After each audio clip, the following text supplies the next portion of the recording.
जय हिंद दोस्तों। स्वागत है आपका अपने YouTube channel multimedia education point पे। जैसा कि दोस्तों आप लोगों को पता है कि बीए थर्ड सेमेस्टर हिंदी का एग्ज़ाम होगा, तो मैंने पेपर कोड 201 के संबंध में दो वीडियो डाले हैं। और यह वीडियो पेपर कोड HND 202 अर्थात 202 का जो एग्ज़ाम होगा उसके संबंध में वीडियो है। ठीक है दोस्तों, तो यह वीडियो जो हमारा एग्ज़ाम 202 ठीक होगा उसके देखते हुए उस एग्ज़ाम को अच्छे क्वेश्चन को लेकर आया गया है, जिसमें से आपके जो एग्ज़ाम में आने वाले क्वेश्चन हैं उससे देखते हुए अच्छे क्वेश्चन को इस वीडियो में लाया गया है। ठीक है दोस्तों, तो आइए दोस्तों आपका ज़्यादा समय व्यतीत न करते हुए सीधे हम अपने टॉपिक पे आते हैं। तो आज का जो हमारा पहला क्वेश्चन है दोस्तों, एनी वेगले की डायरी का शीर्षक है। तो इसमें कहा गया है दोस्तों, जो एनी वेगले की डायरी के शीर्षक हैं वो है the diary of angle girl. ठीक है दोस्तों, the diary of angle girl. अगला है, जिसमें किसी कथा को वर्णन गद्य में किया जाता है उसे क्या कहते हैं। यह पूछ रहा है क्वेश्चन कि जिसमें किसी कथा का वर्णन किया जाता है अर्थात गद्य में किया जाता है तो उसे क्या कहते हैं। तो उसे हम गद्य काव्य कहते हैं। क्या कहते हैं? गद्य काव्य कहते हैं। दूसरा है, रिपोर्टाज किस भाषा का शब्द है। तो जो रिपोर्टाज शब्द है वह फ्रांसीसी भाषा का शब्द है। किस भाषा का शब्द है? तो फ्रांसीसी भाषा का शब्द है। अगला क्वेश्चन है, किस विषय का यथार्थ वितरण कहलाता है। तो रिपोर्ट का। ठीक है दोस्तों, रिपोर्ट विषय का यथार्थ वितरण कहलाता है। ठीक है दोस्तों, अगला हमारा क्वेश्चन है दोस्तों, अगला है क्वेश्चन दोस्तों, जल प्रलय में कौन सी विधा है। जल प्रलय में कौन सी विधा है। तो रिपोर्टाज। ठीक है, रिपोर्टाज की विधा है। किसकी विधा है जल प्रलय में? तो रिपोर्टाज। अगला है, जय गंगा रिपोर्टाज कब लिखा गया। तो जो जय गंगा रिपोर्टाज है वह दोस्तों 1947 में लिखा गया था। कब लिखा गया था? 1947 में लिखा गया था। ठीक है दोस्तों, अगला है, राहुल संकृत्यान जी ने कौन सा शास्त्र लिखा है। तो राहुल संकृत्यान जी ने घुमक्कड़ शास्त्र लिखा है। क्या लिखा है? घुमक्कड़ शास्त्र। अगला है, वे दिन वे लोग शीर्षक संस्मरणात्मक रचना के लेखक कौन है। तो शिव पूजन सहाय। कौन है दोस्तों? शिव पूजन सहाय हैं। अगला है, ठेले पर हिमालय के लेखक कौन है। तो ठेले पर हिमालय के लेखक धर्मवीर भारती हैं। कौन है दोस्तों? धर्मवीर भारती। अगला है, खुली आंखों का सपना। ठीक है दोस्तों, ये जो खुली आंखों का सपना है यह यता बिंता के लेखक हैं। मतलब खुली आंखों का सपना जो है इसके लेखक कौन है। तो मधुर मृदुल है। कौन है दोस्तों? मधुर मृदुल खुली आंखों का सपना के लेखक हैं। अगला है, ठेले पर हिमालय किस विधा की रचना है। तो जो ठेले पर हिमालय है दोस्तों वह यात्रा विधा की रचना है। कैसी है? यात्रा विधा की रचना है ठेले पर हिमालय। अगला है क्वेश्चन दोस्तों, हिंदी में घुमक्कड़ शास्त्र की प्रेरणा है। तो घुमक्कड़ शास्त्र के लेखक राहुल संकृत्यान थे, तो प्रेरणा भी कौन होंगे? राहुल संकृत्यान ही होंगे। कौन होंगे दोस्तों? राहुल संकृत्यान। हिंदी में घुमक्कड़ शास्त्र की प्रेरणा राहुल संकृत्यान है। अगला है क्वेश्चन दोस्तों, भारतेंदु ने यत्तावृत्त संबंधी कौन सी रचना दी है। भारतेंदु हरिश्चंद्र जो थे, तो आपको बताना है कि निम्नलिखित में से कौन सी रचना दी थी। तो सरयू पार की यात्रा। कौन सी? सरयू पार की यात्रा रचना लिखी है। ठीक है दोस्तों, अगला है, रामदरस मिश्र के संस्मरण हैं। तो रामदरस मिश्र के संस्मरण कौन है। तो पहला है स्मृतियों का छंद, दूसरा है अपने अपने रास्ते।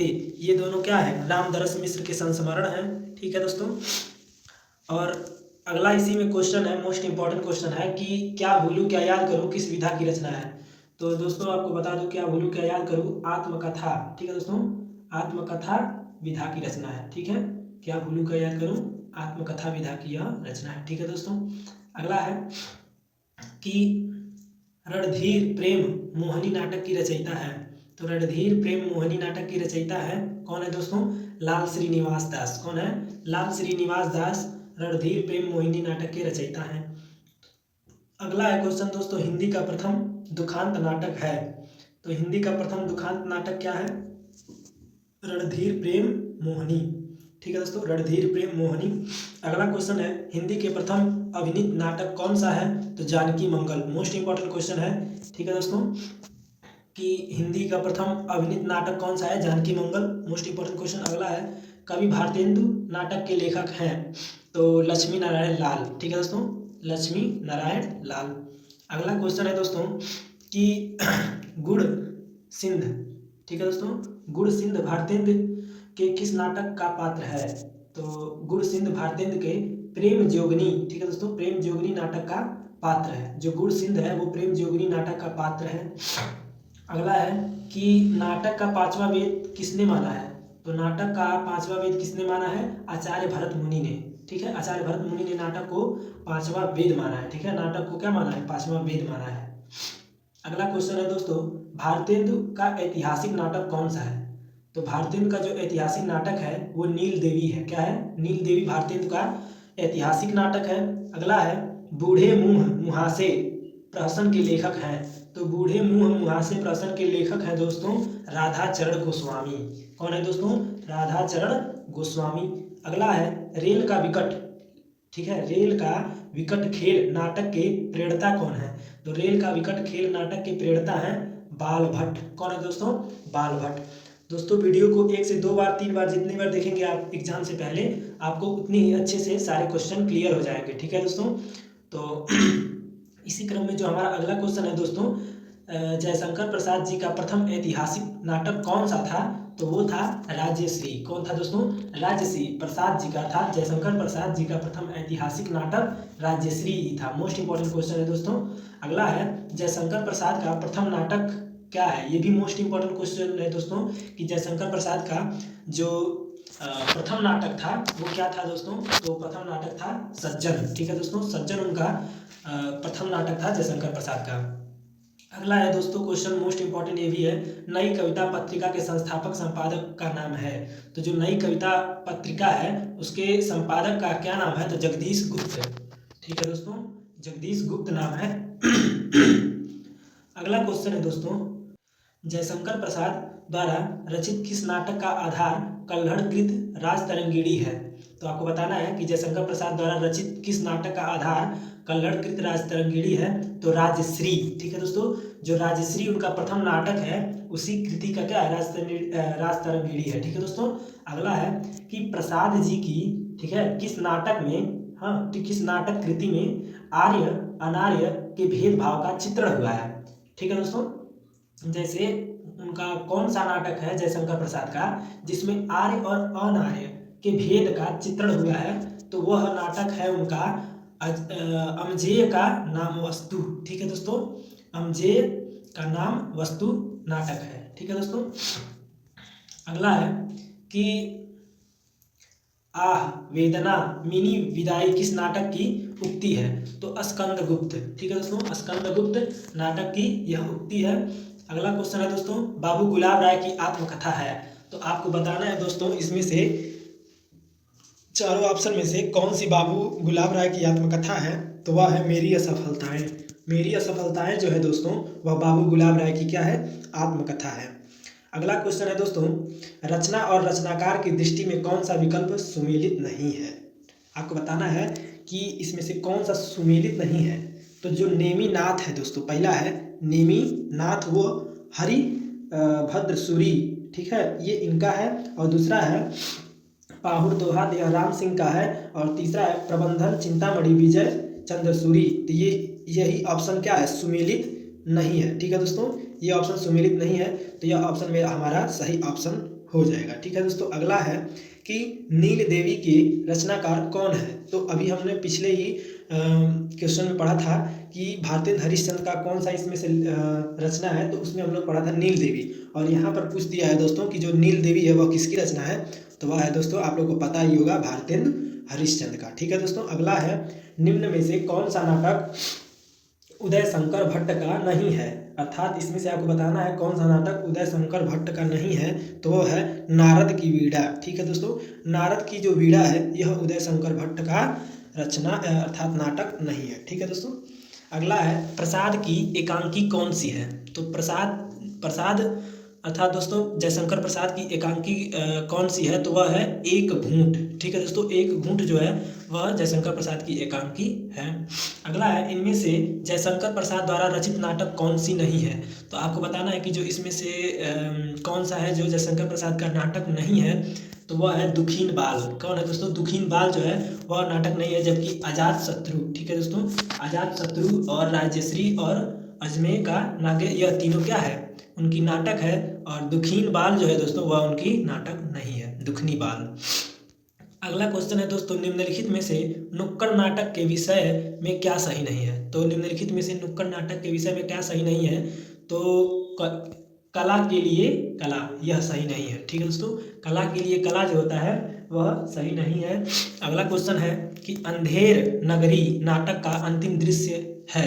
तो जो अंधेर नगरी का नाटक जो है उसका अंतिम दृश्य क्या दिखाया जाता है? तो क्या दिखाया जाता है दोस्तों? तो शमशान, ठीक है दोस्तों, अंधेर नगरी का जो अंतिम दृश्य है वह क्या है? शमशान है। अगला है कि नेफा की एक शाम किसकी नाटक कृति है? तो नेफा की एक शाम किस नाटक की कृति है? तो ज्ञानदेव अग्निहोत्री, ज्ञानदेव अग्निहोत्री, ठीक है दोस्तों। अगला है दुखीन वाला, ठीक है दोस्तों, दुखीन वाला नाटक के लेखक हैं तो राधा कृष्ण दास। कौन है दोस्तों? राधा कृष्ण दास दुखीन वाला नाटक के लेखक हैं। अगला है कौन सा सुमेलित नहीं है, आपको बताना है। तो वह है दोस्तों आठवां सर्ग जो है उदय शंकर भट्ट, यही क्या है? सुमेलित नहीं है, जबकि हमारे और तीनों ऑप्शन क्या है? सुमेलित है। जैसे कोणार्क जगदीश माथुर का है, सिंदूर की होली लक्ष्मी नारायण मिश्र का है, मादा कैक्टस लक्ष्मी नारायण लाल का है। तो यह तीनों ऑप्शन सुमेलित है, जबकि हमारा बी वाला ऑप्शन सुमेलित नहीं है, इसलिए बी ऑप्शन हमारा सही होगा, ठीक है दोस्तों। अगला है मोहन राकेश चंद्रा शाह आदि चर्चित हैं। तो मोहन राकेश चंद्रा शाह आदि चर्चित हैं, तो किससे चर्चित है? डायरी के लेखक के रूप में, ठीक है दोस्तों, डायरी लेखक के रूप में मोहन राकेश चंद्रा शाह आदि चर्चित हैं, ठीक है दोस्तों। तो आइए आगे देखते हैं कि अगला क्वेश्चन, निम्नलिखित में से, ठीक है दोस्तों, निम्नलिखित में ध्रुव स्वामिनी किसकी वाग्दत्ता है? तो चंद्रगुप्त की, ठीक है दोस्तों, ध्रुव स्वामिनी जो है वह किसकी वाग्दत्ता है? तो चंद्रगुप्त की। आप लोगों ने जब मिड टर्म का एग्जाम दिया होगा दोस्तों, तो आपने ध्रुव स्वामिनी नाटक पढ़ा होगा, उससे रिलेटेड यह क्या क्वेश्चन आपको एमसीक्यू मिलेंगे।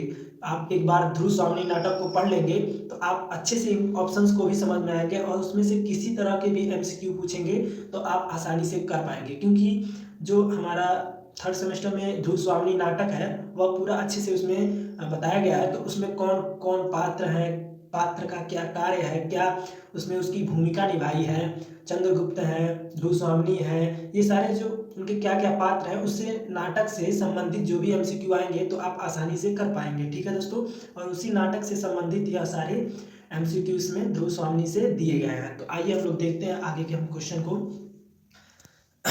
ध्रुव स्वामिनी नाटक की रचना किस वर्ष में की गई? तो जो ध्रुव स्वामिनी नाटक की रचना की गई थी 1933 में की गई थी। कब की गई थी? 1933 में। ध्रुव स्वामिनी नाटक का पात्र शिखर स्वामी है। तो जो शिखर स्वामी है ध्रुव स्वामिनी नाटक का, वह क्या है? तो मंत्री है। क्या है दोस्तों? मंत्री है। शिखर स्वामी जो है वह क्या है? मंत्री। अगला है यौवन तेरी चंचल छाया, ठीक है दोस्तों, यौवन तेरी चंचल छाया शीर्षक नेपथ्य गीत ध्रुव स्वामिनी नाटक किस अंक में है? तो द्वितीय अंक में है। किस अंक में है दोस्तों? द्वितीय अंक में।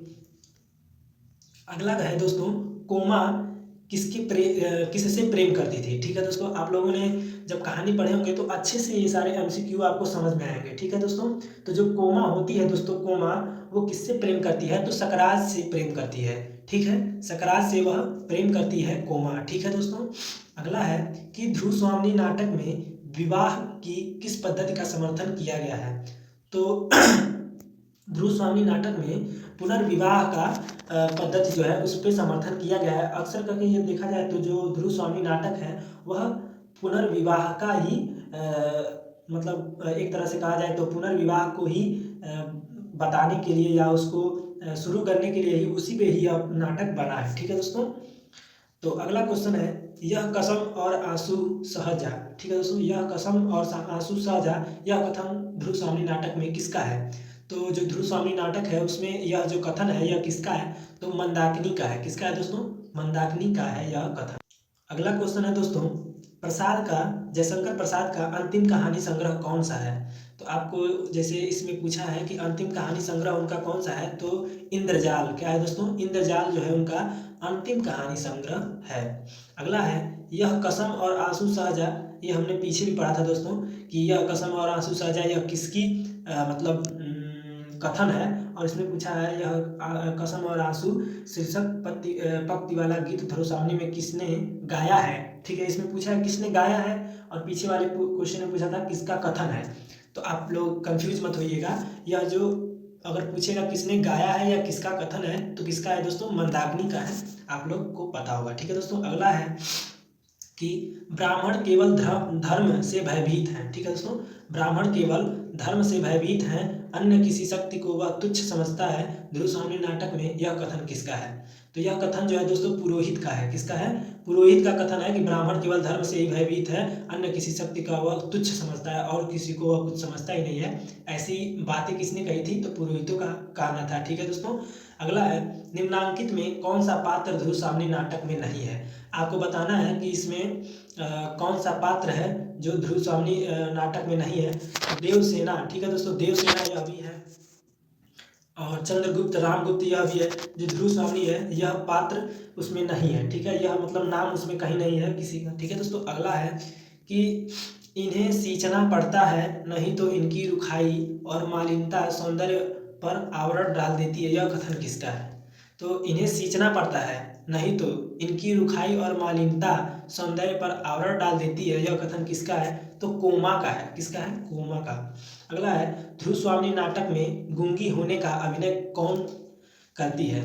तो जैसे गूंगा होने का जो भूमिका है वह कौन निभाता है, तो खड़ग धारिणी। कौन निभाती है, खड़ग धारिणी। ठीक है दोस्तों, अगला है चंद्रगुप्त सकराज का वध किस वेश में करता है। तो चंद्रगुप्त जो होते हैं वो सकराज का वध किस वेश में करते हैं, तो स्त्री के वेश में। ठीक है दोस्तों, जो चंद्रगुप्त होते हैं वो सकराज का जो वध करते हैं वो स्त्री के वेश में होकर के करते हैं। ठीक है दोस्तों, एक बार आप लोग ध्रुवसावनी नाटक को पढ़ लीजिएगा, क्योंकि जब आप पढ़ लेंगे तो ये सारे जो MCQ हैं आप आसानी से कर पाएंगे। ठीक है दोस्तों, क्योंकि जो ध्रुवसावनी नाटक है उसी से यह MCQ बनाए गए हैं। ठीक है दोस्तों, अगला है कि ध्रुवसावनी नाटक में कौन भीरू और विलासी पात्र हैं। ठीक है दोस्तों, तो ध्रुवसावनी नाटक में कौन भीरू और विलासी पात्र हैं, तो रामगुप्त। ठीक है दोस्तों, रामगुप्त भीरू और विलासी पात्र हैं। अगला है कि ध्रुवसावनी नाटक का खलनायक है, तो खलनायक कौन है, रामगुप्त है। ठीक है दोस्तों, अगला है अवरोध के भीतर मैं गूंगी हूँ कथन किसका है। तो आप लोगों ने पीछे भी देखा था कि जो गूंगी होने का जो भूमिका था वो खड़ग धारिणी ने निभाया था। तो यहाँ पे अवरोध के भीतर मैं गूंगी हूँ यह कथन किसका है, तो खड़ग धारिणी का है। किसका है, खड़ग धारिणी का यह कथन है। अगला है पैरों के नीचे जलधर हो, बिजली से उनका खेल चले। ध्रुवसावनी नाटक में इस पंक्ति को किसने गाया है, तो मंदाकिनी ने गाया है। किसने गाया है, मंदाकिनी ने यह गाया है। अगला है चंद्रगुप्त ने ध्रुवसावनी नाटक में किस अंक में यह कहा, विधान की स्याही का एक बिंदु गिरकर भाग्यलिपि पर कालिमा चढ़ा देता है, तो किसी अंग में नहीं। ठीक है दोस्तों, अर्थात न प्रथम में, न द्वितीय में, न तृतीय में, किसी अंग में नहीं। ठीक है दोस्तों, अगला है ध्रुवसावनी नाटक में अंतिम दृश्य में चंद्रगुप्त को कौन कटार घोंपना चाहता था। अर्थात ध्रुवसावनी के नाटक में अंतिम दृश्य में चंद्रगुप्त को कौन कटार घोंपना चाहता था, तो रामगुप्त। ठीक है दोस्तों, रामगुप्त जो था वही उनको कटार घोंपना चाहता था। अगला था ध्रुवसावनी नाटक में किसको निर्लज्ज मद्धप कल्यू कहा गया है, तो रामगुप्त को कहा गया है। ठीक है दोस्तों, रामगुप्त को यह सारी बातें कही गई हैं, निर्लज्ज मद्धप कल्यू कहा गया है। अगला है जयशंकर प्रसाद के ध्रुवसावनी नाटक में नायिका कौन है, तो वह है ध्रुवसावनी। ठीक है दोस्तों, तो जो उसमें नायिका है वह ध्रुवसावनी है और जो नायक है वह चंद्रगुप्त है। ठीक है दोस्तों, इन्हीं दोनों के बारे में ही पूरी कहानी यह बनी है। ठीक है दोस्तों, तो प्रसाद के ध्रुवसावनी नाटक की नायिका कौन है, तो ध्रुवसावनी है। महिरदेव हैं तो कोमा के पिता होते हैं। कौन होते हैं दोस्तों, कोमा के पिता होते हैं, और जो कोमा होती है वह सकरात से क्या करती है, प्रेम करती है। अभी हम लोगों ने पीछे पढ़ा था। एक बार जब आप कहानी सुनेंगे दोस्तों तो अच्छे से समझ में आ जाएगा। देखता हूँ तो मैं कहानी को एक वीडियो के माध्यम से आप लोगों को बता दूंगा। ठीक है दोस्तों, अगले वीडियो में। ठीक है, तो आइए दोस्तों आगे का क्वेश्चन देखते हैं। पाठ्यक्रम में सुझाए गए संदर्भ ग्रंथों में प्रसाद के ऐतिहासिक नाटक नामक पुस्तक के लेखक कौन है, तो ध्रुवसावनी।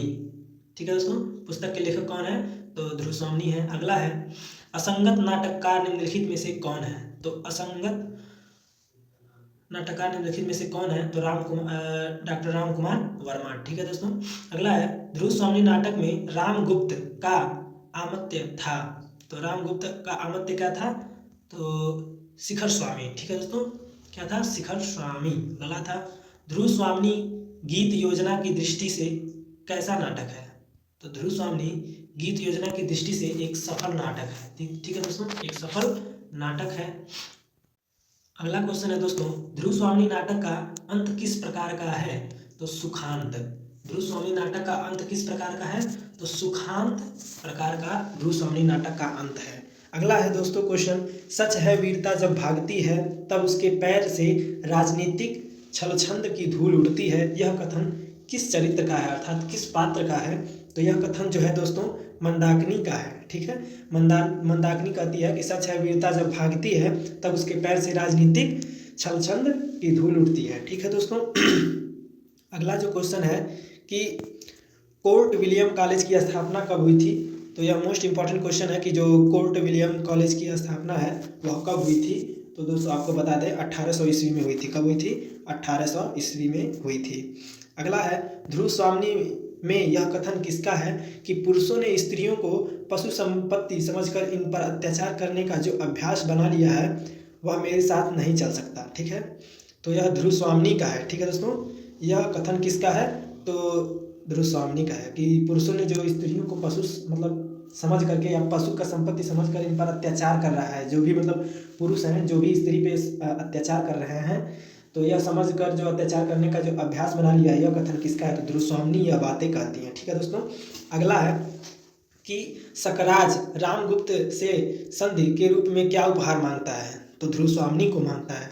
ठीक है दोस्तों, अब यहाँ पे आप समझ पा रहे होंगे कि जो कोमा होती है वह सकराज से प्रेम करती है और सकराज जो होता है वह ध्रुव स्वामी से प्रेम करता है, उनसे विवाह करना चाहता है। ठीक है दोस्तों। अगला है कि प्रस्तुत शब्दों में से कौन सा शब्द नाटक से घनिष्ठ संबंध रखता है?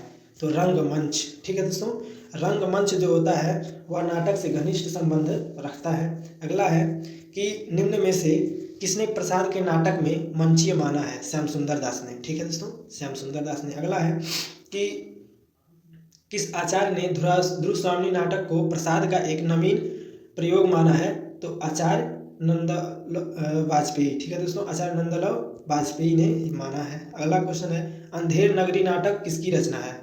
तो अंधेर नगरी नाटक जो है वह अंधेर नगरी नाटक है दोस्तों, वह भारतेंदु हरिश्चंद्र की रचना है। और इसमें अभी हम लोगों ने पीछे पढ़ा था कि जो अंधेर नगरी है उस नाटक का जो अंतिम दृश्य है वह क्या था? तो शमशान था। आप लोगों ने पढ़ा था। ठीक है दोस्तों, कि शमशान अंधेर नगरी का अंतिम दृश्य था। ठीक है दोस्तों। अगला है ध्रुव स्वामी निम्न में से किसकी कोटि का नाटक है? तो यथार्थवादी। ठीक है दोस्तों, यथार्थवादी कोटि का नाटक है। अगला है दोस्तों क्वेश्चन, मैं तो दर्प से दीप्त तुम्हारी महत्वमयी पुरुष मूर्ति के पुजारिन थी, यह कथन किसका है? तो कोमा का है। ठीक है दोस्तों, कोमा का यह कथन है कि मैं दर्प से दीप्त तुम्हारी महत्वमयी पुरुष मूर्ति के पुजारिन थी।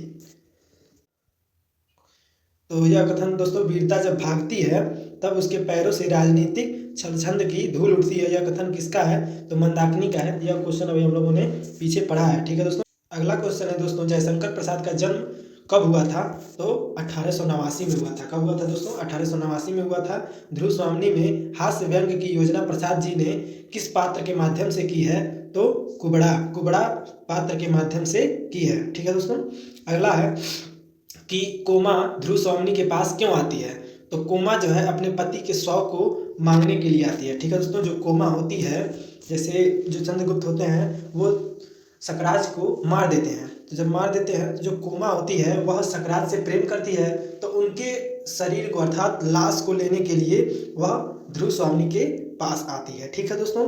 अगला है ध्रुव स्वामी नाटक का पात्र शिखर स्वामी है, तो कल्पित पात्र है। कैसे पात्र है? तो कल्पित पात्र है। अगला क्वेश्चन है ध्रुव स्वामी नाटक का सबसे बड़ा षड्यंत्रकारी पात्र है? तो रामगुप्त। रामगुप्त जो होता है वही सबसे बड़ा षड्यंत्रकारी है। ठीक है दोस्तों। अगला है रामगुप्त से ध्रुव स्वामी को किसने मांगा था? तो रामगुप्त से ध्रुव स्वामी को सकराज ने मांगा था।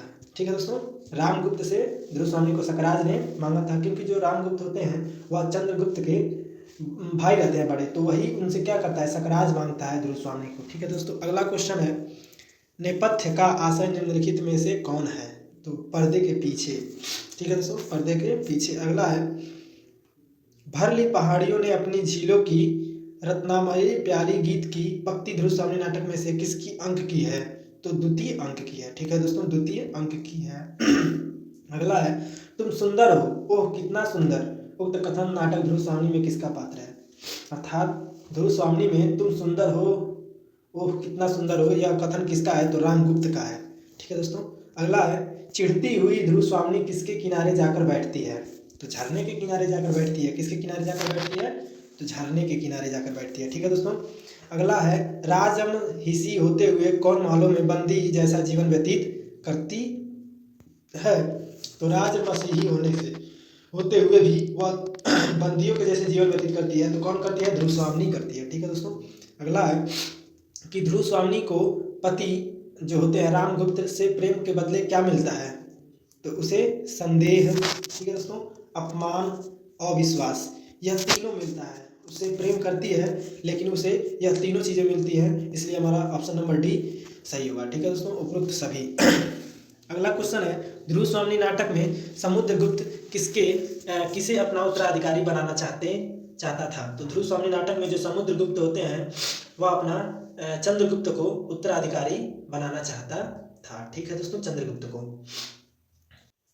अगला क्वेश्चन है दोस्तों, निम्नलिखित में से कौन ध्रुव स्वामी नाटक का पात्र नहीं है? तो इसमें से जो सुखदा है दोस्तों, यह ध्रुव स्वामी नाटक का पात्र नहीं है। और अगला क्वेश्चन है, सौभाग्य और दुर्भाग्य मनुष्य की दुर्बलता का नाम है, यह कथन किसका है? तो सौभाग्य और दुर्भाग्य मनुष्य की दुर्बलता का नाम है, यह कथन सकराज का है। किसका है दोस्तों? सकराज का यह कथन है।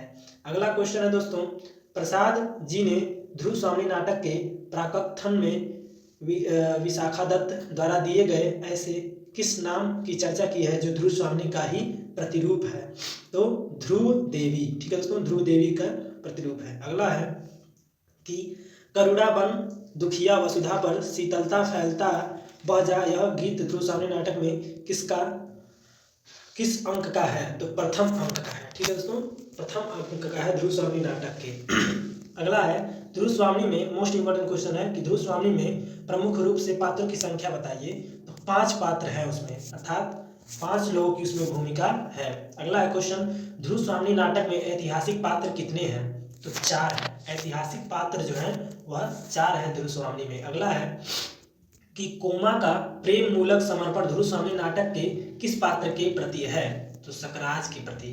अर्थात जो कोमा होती है वह प्रेम मूलक समर्पण जो है वह सकराज के प्रति है। ठीक है दोस्तों, अगला क्वेश्चन है दोस्तों, निम्नलिखित में से कौन सा पात्र ध्रुव स्वामी नाटक का नहीं है? ठीक है दोस्तों, तो समुद्रगुप्त जो है वह ध्रुव स्वामी नाटक का पात्र नहीं है। ठीक है दोस्तों, अगला क्वेश्चन है कि ध्रुव स्वामी में संवाद है। तो ध्रुव स्वामी में छोटे छोटे संवाद है। कैसे संवाद है? तो छोटे छोटे संवाद है। अगला है दोस्तों क्वेश्चन, बौना, कुबड़ा और हिजड़ा पात्र ध्रुव स्वामी के किस अंक में है? तो प्रथम अंक में है। किस में है? प्रथम अंक में बौना, कुबड़ा और हिजड़ा पात्र ध्रुव स्वामी के है। ठीक है दोस्तों, अगला क्वेश्चन है, मेरे प्याले में मद बनकर कब तू छली समाया गीत की पंक्ति ध्रुव स्वामी नाटक में किस अंक में की है? तो द्वितीय अंक में की है। ठीक है दोस्तों, अगला है, विनय के आवरण में मेरी कायरता अपने को कब तक छिपा सकेगी? ठीक है दोस्तों, तो यह किसकी है? तो रामगुप्त का कथन है। किसका है? रामगुप्त का कथन है। अगला क्वेश्चन है दोस्तों, ध्रुव स्वामी नाटक में चंद्रगुप्त के पिता का क्या नाम था? तो चंद्रगुप्त के जो पिता थे वह कौन थे? कुमारगुप्त। ठीक है दोस्तों, कुमारगुप्त जो है वह चंद्रगुप्त के पिता थे। ठीक है दोस्तों, अगला क्वेश्चन है दोस्तों, चारुचंद्र लेख विधा है। तो जो चारुचंद्र है रचना वह किस विधा की रचना है? तो उपन्यास विधा की, चारुचंद्र। ठीक है दोस्तों, अगला क्वेश्चन है, कायाकल्प के रचनाकार हैं। तो कायाकल्प के जो रचनाकार हैं वह प्रेमचंद है। कौन है दोस्तों? प्रेमचंद कायाकल्प के रचनाकार हैं। अगला क्वेश्चन है, नूतन ब्रह्मचारी किस विधा की रचना है? तो नूतन ब्रह्मचारी जो है वह उपन्यास विधा की रचना है। ठीक है दोस्तों, अगला क्वेश्चन है नूतन ब्रह्मचारी के रचनाकार कौन है? तो बाल कृष्ण भट्ट है। कौन है दोस्तों? बाल कृष्ण भट्ट जो है वह नूतन ब्रह्मचारी के रचनाकार है।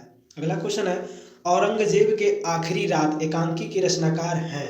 तो औरंगजेब की आखिरी रात एकांकी के रचनाकार राम कुमार वर्मा है। ठीक है दोस्तों, करवा एकांकी के रचनाकार हैं? तो करवा एकांकी के जो रचनाकार हैं वह भुवनेश्वर है। ठीक है दोस्तों, भुवनेश्वर। अगला क्वेश्चन है दोस्तों सिपाही की माँ के रचनाकार हैं? सिपाही की माँ की रचनाकार हैं मोहन राकेश। कौन है दोस्तों? मोहन राकेश सिपाही की माँ के रचनाकार हैं। अगला है मुन्नी किस दिन मानक की चिट्ठी के आने का इंतजार करती है? अर्थात जो मुन्नी है वह किस दिन मानक की चिट्ठी आने का इंतजार करती है? तो मंगलवार। ठीक है दोस्तों, मंगलवार तक इंतजार करती है। अगला क्वेश्चन है दोस्तों कौन कहता है मैं इसकी लाश ले जाकर चील और कौवों को आगे डाल दूंगा?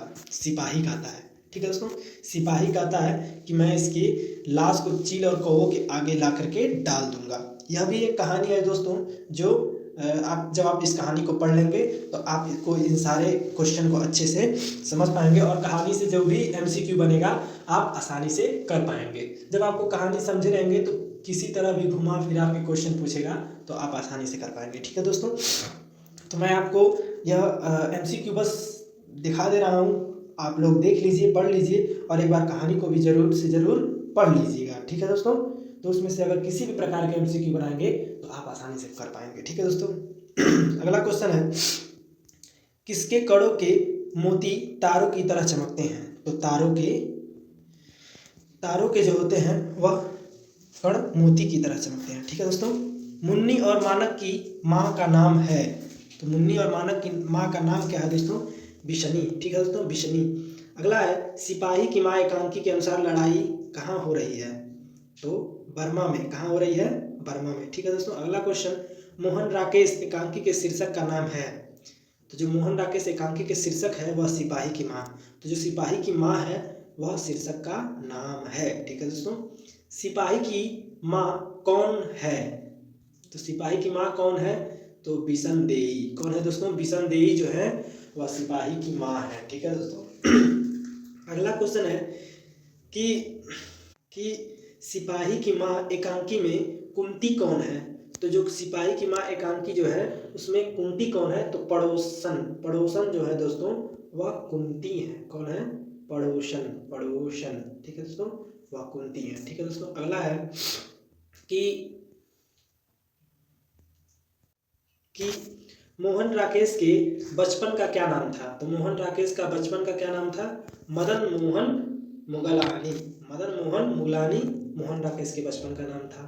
अगला क्वेश्चन है कि सिपाही की माँ एकांकी की बिशनी चरपाई के पास मोड़े पर बैठी क्या करती दिखाई देती है? सूत काटती दिखाई देती है। क्या करती दिखाई देती है? सूत काटती दिखाई देती है। ठीक है दोस्तों, अगला है लक्ष्मी का स्वागत एकांकी किस प्रकार की एकांकी है?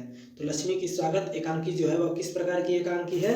सामाजिक व्यंग की एकांकी है। ठीक है दोस्तों, अगला है नीली झील के एकांकीकार कौन है? तो नीली झील के जो एकांकीकार है वह धर्मवीर भारती है। ठीक है दोस्तों, अगला है रीढ़ के हड्डी में रचनाकार कौन है? तो रीढ़ के हड्डी के रचनाकार जगदीश चंद्र माथुर है। ठीक है दोस्तों, जगदीश चंद्र माथुर रीढ़ के हड्डी के रचनाकार हैं। ठीक है दोस्तों, अगला क्वेश्चन है रेडियो एकांकी का दूसरा नाम क्या है? तो रेडियो एकांकी के दूसरा नाम जो है वह श्रव्य एकांकी है। ठीक है दोस्तों, श्रव्य एकांकी रेडियो एकांकी का दूसरा नाम है। अगला क्वेश्चन है प्रतीकात्मक एकांकीकारों के प्रमुख हैं? तो प्रतीकात्मक एकांकीकारों के प्रमुख हैं भुवनेश्वर। कौन है दोस्तों? भुवनेश्वर। अगला क्वेश्चन है सूखी डाली अंधी गली अंगों में दीदी के एकांकीकार कौन है? तो उपेंद्रनाथ अश्यप। कौन है दोस्तों? उपेंद्रनाथ अश्यप। अगला क्वेश्चन है दोस्तों चारुमित्रा एकांकी के रचनाकार हैं? तो राम कुमार वर्मा। ठीक है दोस्तों, राम कुमार वर्मा जो है वह चारुमित्रा एकांकी के रचनाकार हैं। अगला क्वेश्चन है दोस्तों सीमा रेखा किस विधा की रचना है? ठीक है दोस्तों, सीमा रेखा जो है वह किस विधा की रचना है? तो एकांकी विधा की रचना है। जो सीमा रेखा है वह एकांकी विधा की रचना है।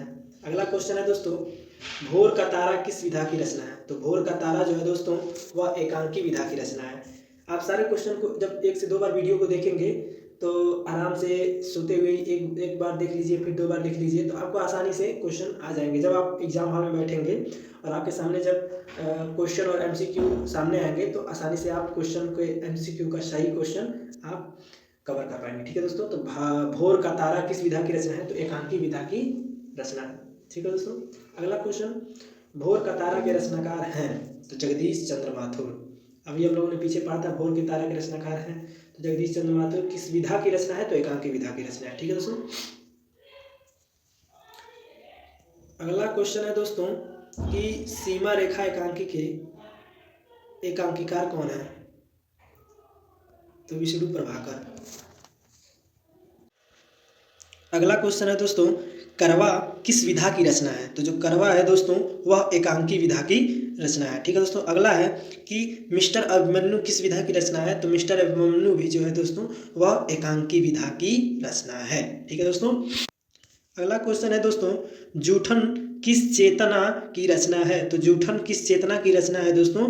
तो राजनीतिक चेतना की रचना है जूठन। ठीक है दोस्तों, अगला क्वेश्चन है कि गिल्लू किस विधा की रचना है? ठीक है दोस्तों, तो गिल्लू जो है दोस्तों वह रेखा चित्र की रचना है। ठीक है दोस्तों, रेखा चित्र की गिल्लू विधा की रचना है। गिल्लू जो है वह रेखा चित्र विधा की रचना है। अगला क्वेश्चन है दोस्तों कि महादेवी वर्मा का एक प्रसिद्धि थी। तो महादेवी वर्मा एक प्रसिद्धि थी तो कवित्री के रूप में प्रसिद्ध थी। अगला क्वेश्चन है, गिल्लू किसकी रचना है? तो गिल्लू महादेवी वर्मा की रचना है। ठीक है दोस्तों, गिल्लू जो रचना है वह महादेवी वर्मा की रचना है और यह बहुत अच्छी रचना है। आप लोगों ने 10वीं क्लास में पढ़ा होगा, एक गिल्लू करके जो है गिलहरी से रिलेटेड यह कहानी है। जब वह मर जाती है उसमें बहुत अच्छे से बताया गया है दोस्तों कहानी को, और बहुत अच्छी कहानी है यह जो महादेवी वर्मा के द्वारा लिखा गया है। तो गिल्लू एक था, जो गिल्लू, देखिए दोस्तों अगला क्वेश्चन भी है कि गिल्लू क्या थी? तो वह एक गिलहरी थी। ठीक है दोस्तों, क्या थी? गिलहरी थी। गिल्लू का प्रिय भोजन था तो वह काजू था। ठीक है दोस्तों, गिल्लू का जो प्रिय भोजन था वह क्या था? काजू था। अगला क्वेश्चन है दोस्तों, महादेवी वर्मा का जन्म हुआ था तो 1907 में हुआ था। कब हुआ था? 1907 ईस्वी में महादेवी वर्मा का जन्म हुआ था। अगली क्वेश्चन है दोस्तों, गिलहरी का औसत जीवन काल होता है? यह पूछा है कि गिलहरी का जो औसत जीवन काल होता है वह 2 साल ही होता है, उनका जो आयु सीमा होता है। अगला क्वेश्चन है दोस्तों, महादेवी वर्मा ने गिलहरी का नाम क्या रखा था? तो अभी उस चैप्टर का ही नाम था गिल्लू, तो वह जो गिलहरी थी उसका क्या नाम था? गिल्लू था। क्या था? गिल्लू। ठीक है दोस्तों, अगला क्वेश्चन है, महादेवी वर्मा हैं? तो महादेवी वर्मा बांग्लादेश की, अफगानिस्तान, श्रीलंका, तो वह कहाँ की हैं? तो भारत की महादेवी वर्मा है। अगला है, गिल्लू को कौवे से कितने घाव मिले थे? तो कौवे से 2 घाव मिले थे। ठीक है दोस्तों, अगला क्वेश्चन है दोस्तों, 30 बरस का साथी किस विधा की रचना है? तो जो 30 बरस का साथी है दोस्तों वह संस्मरण विधा की रचना है। ठीक है दोस्तों, 30 बरस का साथी जो है वह संस्मरण विधा की रचना है। अगला क्वेश्चन है दोस्तों, रामविलास शर्मा का जन्म कब और कहाँ हुआ था? तो रामविलास शर्मा का जन्म है दोस्तों वह उन्नाव में 10 अक्टूबर 1912 में हुआ था। ठीक है दोस्तों, उन्नाव में 10 अक्टूबर 1912 में रामविलास शर्मा का जन्म हुआ था। अगला है, 30 बरस का साथी के रचनाकार हैं तो वह कौन है? रामविलास शर्मा है। ठीक है दोस्तों, रामविलास शर्मा 30 बरस के साथी के रचनाकार है। और यह किस विधा की रचना है? तो आप लोगों ने ऊपर पढ़ा था कि जो 30 बरस का साथी है वह संस्मरण विधा की रचना है। ठीक है दोस्तों, अगला क्वेश्चन है कि जिनके साथ जिया संस्मरण रामविलास के साथ कितने लेखक का है? तो जिनके साथ जिया, जैसे जिनके साथ जिया संस्मरण जो है मतलब वह रामविलास के साथ कितने लेखक का है? तो 3 लेखक का है। ठीक है, 3 लेखक का है। अगला क्वेश्चन है, रामविलास शर्मा का निधन कब हुआ था?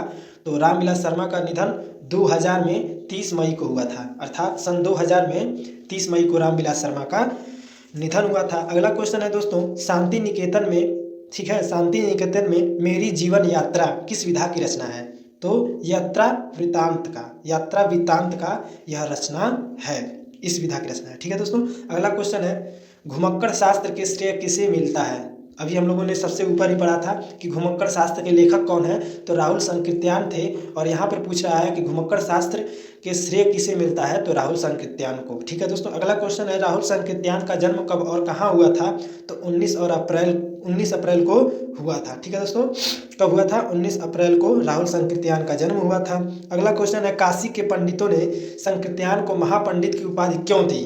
तो क्यों दी? तो अद्भुत तर्क शक्ति के लिए, अनुपम ज्ञान भंडार के लिए। इन दोनों कारणों की वजह से ही उनको क्या कहा गया? महापंडित की उपाधि दी थी काशी के पंडितों ने। ठीक है दोस्तों, अगला क्वेश्चन है दोस्तों कि सदाचार का ताबीज किस विधा की रचना है? तो जो सदाचार की ताबीज है वह किस विधा की रचना है? तो व्यंग विधा की यह रचना है। ठीक है दोस्तों, अगला है कि सदाचार का ताबीज के रचनाकार हैं। तो सदाचार के ताबीज के रचनाकार जो हैं वह हरिशंकर परसाई हैं। कौन है दोस्तों? हरिशंकर परसाई सदाचार ताबीज के रचनाकार हैं। अगला क्वेश्चन है दोस्तों, सदाचार का ताबीज में भ्रष्टाचार ढूंढने का कार्य किसे सौंपा गया है? तो सदाचार के ताबीज में भ्रष्टाचार ढूंढने का कार्य विशेषज्ञों को सौंपा गया है। किसको सौंपा गया है? विशेषज्ञों को। अगला क्वेश्चन है दोस्तों, सदाचार का ताबीज में राज को क्या दिखाई नहीं देती थी? अर्थात सदाचार के ताबीज में राजा को क्या नहीं दिखाई देता था? तो भ्रष्टाचार नहीं दिखाई देता था। ठीक है दोस्तों, अगला है ऋण जल। ठीक है दोस्तों, ऋण जल धन जल दीपोताज के रचनाकार हैं। तो फणीश्वर नाथ रेणु। कौन है दोस्तों? फणीश्वर नाथ रेणु। अगला क्वेश्चन है दोस्तों, ऋण जल धन जल किस प्रकार की रचना है? तो ऋण जल धन जल किस प्रकार की रचना है? तो ऐतिहासिक प्रकार की रचना है। ठीक है दोस्तों, ऐतिहासिक प्रकार की रचना है। अगला है ऋण जल धन जल की कथा वस्तु क्या है? बाढ़ और सूखा, इस पे आधारित यह कथा है। ठीक है दोस्तों, अगला है ऋण जल धन जल किस पत्रिका में छपा था? तो दिन मान पत्रिका में यह छपा था। ठीक है दोस्तों, अगला क्वेश्चन है दोस्तों, आखिरी चट्टान की रचना विधा है। तो आखिरी चट्टान की जो विधा है वह क्या है? यात्रा वृत्त की विधा है। ठीक है दोस्तों, अगला है रॉबर्ट नर्सिंग होम की रचना विधा है। तो रॉबर्ट नर्सिंग होम की रचना का विधा है तो वह है रिपोर्टाज विधा की रचना। ठीक है दोस्तों, रिपोर्टाज विधा की यह रचना है। अगला क्वेश्चन है दोस्तों, ऋण जल धन जल किस रचना है? मतलब ऋण जल धन जल किसकी रचना है? तो फणीश्वर नाथ रेणु की यह रचना है। ठीक है दोस्तों, अगला क्वेश्चन है द्विवेदी पात्रावली के संकलनकर्ता कौन है? तो द्विवेदी पात्रावली के संकलनकर्ता बैजनाथ सिंह विनोद हैं। कौन है दोस्तों? बैजनाथ सिंह विनोद हैं। अगला क्वेश्चन है दोस्तों, मेरी जीवन यात्रा किसकी आत्मकथा है? तो मेरी जीवन यात्रा किसकी आत्मकथा है? राहुल संकृत्यान की। किसकी है दोस्तों? राहुल संकृत्यान की मेरी जीवन यात्रा आत्मकथा है। अगला कथन है दोस्तों कि क्वेश्चन है कि कमल के सिपाही के रचनाकार है। मोस्ट इंपॉर्टेंट क्वेश्चन है कि कलम के सिपाही के रचनाकार कौन है दोस्तों? तो अमृत राय। कौन है दोस्तों? अमृत राय कलम के सिपाही के रचनाकार हैं। अगला क्वेश्चन है विधि की दृष्टि से कौन सी रचना अन्य से भिन्न है? ठीक है दोस्तों, विधा की दृष्टि से कौन सी रचना अन्य से भिन्न है? तो वृट वृक्ष की छाया में। ठीक है दोस्तों, वृट की छाया में यह औरों से क्या है? भिन्न है। ठीक है दोस्तों, अगला है मोस्ट इंपॉर्टेंट क्वेश्चन है आवारा मसीहा किस लेखक के जीवन पर आधारित है? तो शरद चंद्र चटर्जी के जीवन पर आधारित है आवारा मसीहा। ठीक है दोस्तों, अगला है वृट वृक्ष की छाया में किस लेखक की स्मृति को सुरक्षित रखने के लिए लिखी गई है? तो अमृतलाल नागर। ठीक है दोस्तों, अमृतलाल नागर। अगला क्वेश्चन है निम्नलिखित में से कौन सी रचना नहीं है? तो निम्नलिखित में से जो मेरी पत्नी और मीडिया है यह रचना नहीं है, जबकि कमल का सिपाही, कलम का मजदूर, प्रेमचंद का घर, यह सब क्या है? रचना है, और मेरी पत्नी और मीडिया रचना नहीं है। ठीक है दोस्तों, अगला है जूठन के रचनाकार कौन है? तो जूठन के जो रचनाकार है दोस्तों वह ओम प्रकाश वाल्मीकि हैं। कौन है? ओम प्रकाश वाल्मीकि हैं। ठीक है दोस्तों, अगला है ओम प्रकाश वाल्मीकि की कौन सी रचना है? तो जूठन है। क्या है? जूठन है। ठीक है दोस्तों, अगला क्वेश्चन है ओम प्रकाश वाल्मीकि को 1993 में कौन सा पुरस्कार मिला है? तो डॉक्टर अंबेडकर राष्ट्रीय पुरस्कार। ठीक है दोस्तों, डॉक्टर अंबेडकर राष्ट्रीय पुरस्कार मिला है ओम प्रकाश वाल्मीकि को। ठीक है दोस्तों, अगला क्वेश्चन है ओम प्रकाश वाल्मीकि, ठीक है दोस्तों, ओम प्रकाश वाल्मीकि हिंदी में किस आंदोलन से जुड़े महत्वपूर्ण रचनाकार है? ठीक है दोस्तों, दलित आंदोलन। किससे दोस्तों? दलित आंदोलन। ठीक है दोस्तों, दलित आंदोलन। अगला क्वेश्चन है दोस्तों ओम प्रकाश वाल्मीकि का जन्म कहाँ हुआ था? तो बरला मुजफ्फरनगर। कहाँ हुआ था? बरला मुजफ्फरनगर ओम प्रकाश वाल्मीकि का जन्म हुआ था। अगला क्वेश्चन है दोस्तों हेडमास्टर कालीराम ने किस मैदान में झाड़ू लगाने के लिए कहा? तो हेड मास्टर कालीराम ने किस मैदान में झाड़ू लगाने के लिए कहा? तो ओम प्रकाश वाल्मीकि को। अर्थात हेड मास्टर कालीराम ने किसे मैदान में झाड़ू लगाने को कहा था? तो ओम प्रकाश वाल्मीकि को झाड़ू लगाने के लिए कहा था हेड मास्टर ने। अगला क्वेश्चन है, ओम प्रकाश को प्यार से मुंशी जी कौन कहता था? अर्थात ओम प्रकाश को प्यार से मुंशी जी उनके पिताजी कहते थे। कौन से कहते थे? पिताजी कहते थे प्यार से मुंशी। अगला क्वेश्चन है, लेखक को विद्यालय में झाड़ू लगाते हुए किसने देख लिया? उसके पिताजी ने देख लिया, अर्थात उनके पापा ने देख लिया था उनको झाड़ू लगाते हुए। ठीक है दोस्तों। अगला क्वेश्चन है, जब लोदक बच्चा था शादी ब्याह के मौके पर उनके परिवार वालों को खाने के लिए क्या मिलता था? तो जूठन मिलता था। ठीक है दोस्तों, जूठन मिलता था। अगला क्वेश्चन है, कौन सी रचना में ओम प्रकाश वाल्मीकि की है? तो कौन सी रचना ओम प्रकाश वाल्मीकि की है? तो दलित साहित्य का सौंदर्य शास्त्र। यह जो रचना है दोस्तों वह ओम प्रकाश वाल्मीकि की है। ठीक है दोस्तों। अगला क्वेश्चन है, भाभी जी आपके हाथ का खाना तो बहुत जायकेदार है, यह किसने कहा? तो भाभी जी आपके हाथों का खाना तो बहुत जायकेदार है, मतलब झकास है या ज़बरदस्त है, यह कथन किसका था? तो सुरेंद्र सिंह का था। किसका था? सुरेंद्र सिंह का था। अगला क्वेश्चन है दोस्तों, सुखदेव सिंह त्यागी की लड़की की शादी में उनके घर की सफाई किसने किया? तो लेखक की माँ ने किया था। अर्थात सुखदेव सिंह त्यागी की लड़की की शादी में उनके घर की जो सफाई की थी तो वह लेखक की माता जी ने किया था। ठीक है दोस्तों। अगला है, जूठन क्या है? तो जूठन एक आत्मकथा है। ठीक है दोस्तों, किसी के जीवन की यह एक कथा है, अर्थात आत्मकथा है। ठीक है दोस्तों। अगला क्वेश्चन है, सुरेंद्र सिंह किसका पोता था? तो सुरेंद्र सिंह सुखदेव सिंह त्यागी का पोता था। किसका था? सुखदेव सिंह त्यागी का पोता सुरेंद्र सिंह था। ठीक है दोस्तों। अगला क्वेश्चन है कि लेखक ओम प्रकाश वाल्मीकि का जन्म हुआ था। तो ओम प्रकाश वाल्मीकि का जो जन्म हुआ था 30 जून 1950 को हुआ था। कब हुआ था दोस्तों? 30 जून 1950 को हुआ था। अगला क्वेश्चन है दोस्तों कि जूठन में चित्रण हुआ है। तो जूठन में जो चित्रण हुआ है दोस्तों वह सामाजिक विषमता का हुआ है। किसका हुआ है? तो सामाजिक विषमता का हुआ है जूठन में। आप लोग देख पा रहे होंगे, ऑप्शन नंबर बी हमारा सही हुआ। ठीक है दोस्तों। तो यह थे हमारे जो परीक्षा था दोस्तों हिंदी का 202 का जो हमारा एग्ज़ाम होगा हिंदी का, उसके संबंध में यह था। और इस वीडियो में उन सारे क्वेश्चनों को कवर किया गया है जो परीक्षा के दृष्टिकोण से अच्छे क्वेश्चन हैं, और आशा करते हैं कि आपको वीडियो अच्छा लगा होगा। तो ठीक है दोस्तों, मिलते हैं फिर अगले वीडियो में। तब तक के लिए जय हिंद, जय भारत।